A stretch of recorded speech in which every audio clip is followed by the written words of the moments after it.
I had a very waking, feeling, direct experience of the Blessed Virgin Mary. She appeared to me. She offered to answer any questions I might have. I asked her 5 or 6 or 7 questions, which she graciously answered. And the next morning when I woke up, I, of course, realized that it had been Christ in that first experience, and I wanted to follow him as closely as I could. The best of the week on Relevant Radio. The former leader of Hamas, Khaled Mashal, called for a global day of jihad, with protests erupting across the Muslim world this past Friday, October the 13th, in support of the Palestinians and for the peoples of neighboring countries to join the fight against Israel. We saw large anti-Israel rallies by pro-Palestinian supporters in numerous American cities, including New York City and more than a dozen countries around the world. There were also many protests across U.S. college campuses last week after the Hamas attacks, from Harvard all the way to UCLA and many in between.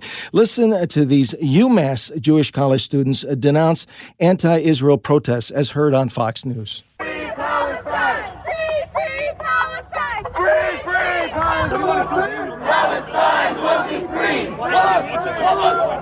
Right now, I do not feel safe on campus. I'm still a proud Jew. I wear my Star of David every day. I am proud. I am proud of my heritage. I don't feel safe on campus right now. A lot of my friends are in the IDF. A lot of my family is in Israel.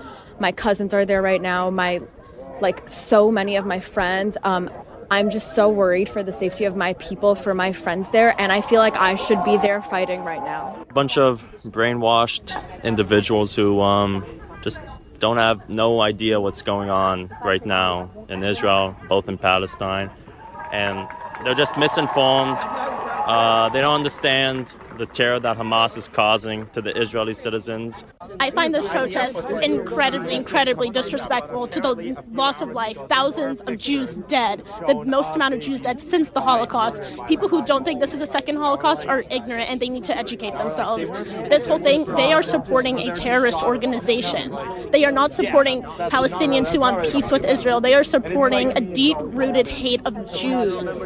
And joining us live this morning for much more perspective is Roy Schoeman, a Jewish entrant into the Catholic Church, for a theological and historical perspective on Muslim hostility towards Jews in Israel. Roy Schoeman writes, speaks, and teaches broadly on the theological and historical relationship between Judaism and the Catholic Church. Roy Schoeman is also the author of Salvation is from the Jews and Honey from the Rock. Good morning, Roy. Thank you so much for joining us here on Morning Air and Relevant Radio. It is good to be with you. Well, thanks for inviting me. It's good to be here. Professor, I'd love to get your reaction to what happened this past Friday, October the 13th, which ironically was also the anniversary, the 106th anniversary of the miracle of the sun at Fatima. Yeah. I think it's very telling, actually, because there's like a fork in the road of understanding this. And one is to see that the underlying problem is one of geographic territory and of the self-determination of the, Arabs in the territory of Palestine versus the Jewish state and so forth, and to see it as a kind of a political/geographical problem. But what you saw on Friday is it isn't. It's really a theological problem.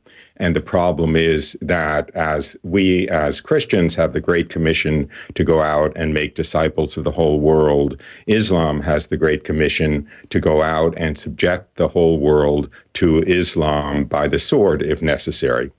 And so what you see bubbling through the surface in Israel is actually the theological imperative of Islam, particularly intensely because Israel is geographically in the center of the Islamic world and Muslim world, and so it's particularly a thorn in their side. Roy, did you ever imagine that you would see a day in which another 9/11 type situation would happen in Israel, the largest loss of Jewish life since the Holocaust? Yes, the existence of Israel has always hung by a rather slender thread. And it came very close to being wiped out in 1967. It came very close to being wiped out in 1973. The determination to wipe out Israel has been a constant since 1947. And as the Arab world gets stronger, as a matter of fact, the worldwide influence of Islam gets stronger, as technology advances and destruction can take place on larger and larger scale, I think it's, a ticking time bomb. Why do you think that there is such hatred in so many different places for the Jewish people? For me, as a cradle Catholic, it's so hard to understand, especially when you consider that our faith has such strong roots in the Jewish people. Well, there's a very particular situation with Islam, among others being that Muhammad, according to Islam, was assassinated by a Jewish woman. And in the life of Muhammad, his number one enemies by far were the Jewish tribes. And there are many accounts in the Quran of very personal animosity. For instance, kill any Jew who comes into your power is a quote from Muhammad. So it's very deeply rooted. I mean, you can't get it out of Islam. You can't get it. I mean, this is the Quran.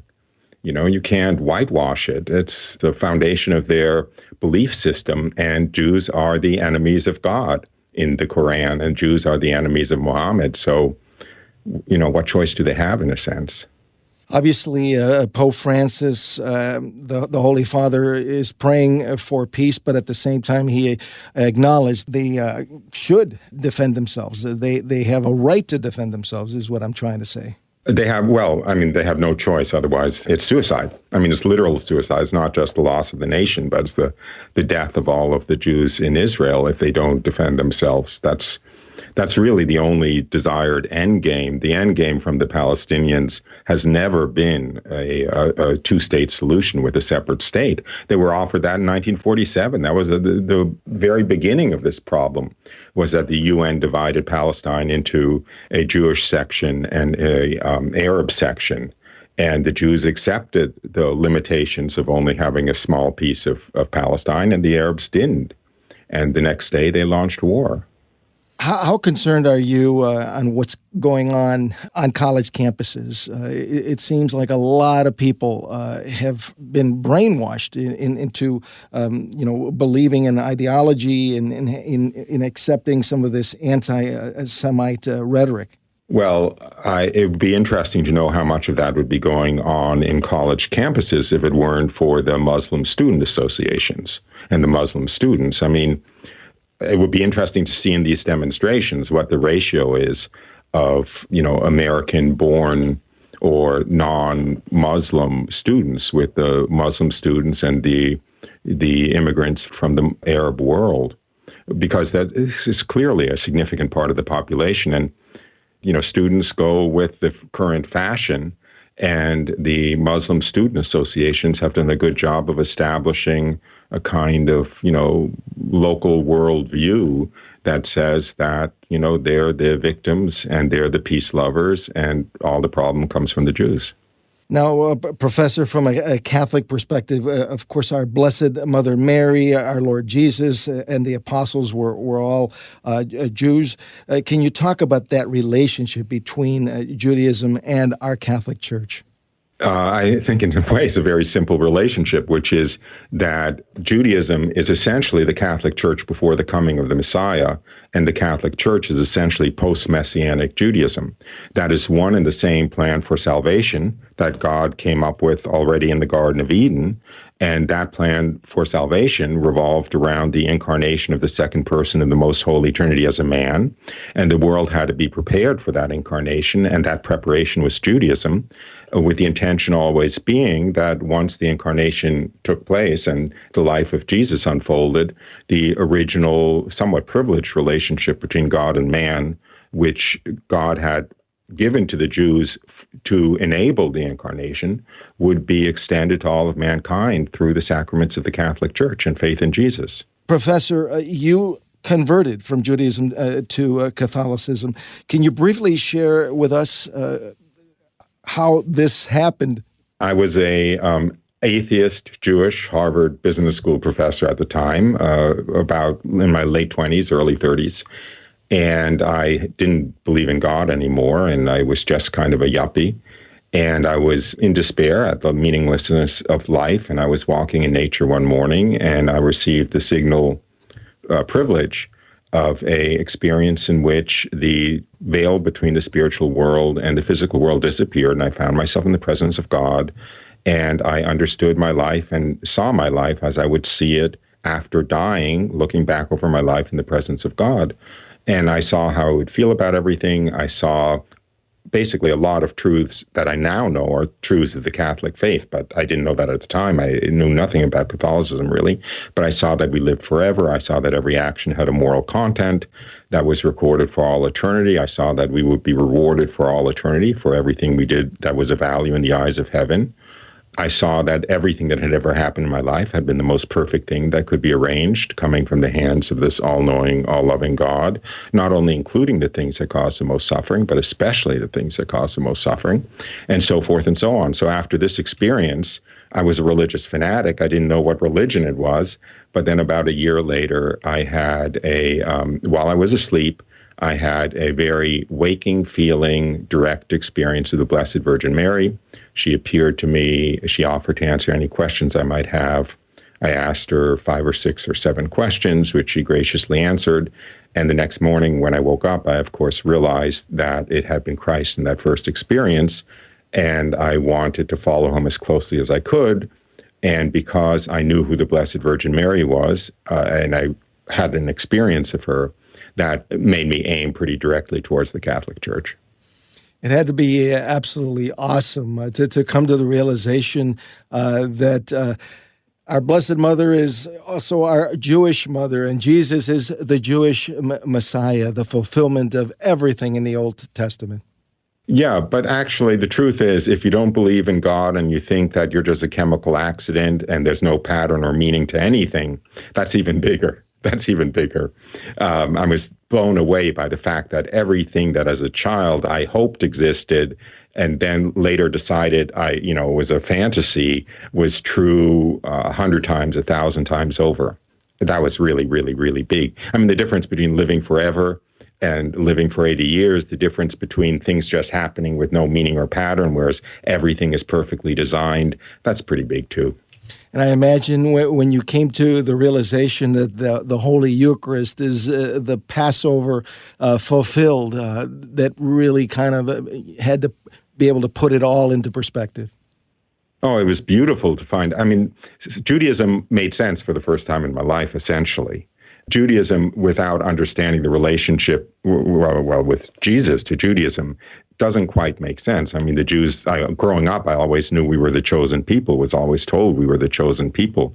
But what's that mean? Chosen for what? What's the role supposed to be in the world? Now I know it was to bring salvation to all of mankind through the incarnation of God as man.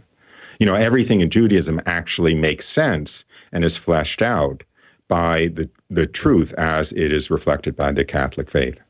Professor, you mentioned that the situation that's going on in the Holy Land is a theological problem, but obviously with a spiritual dimension. Your final thoughts?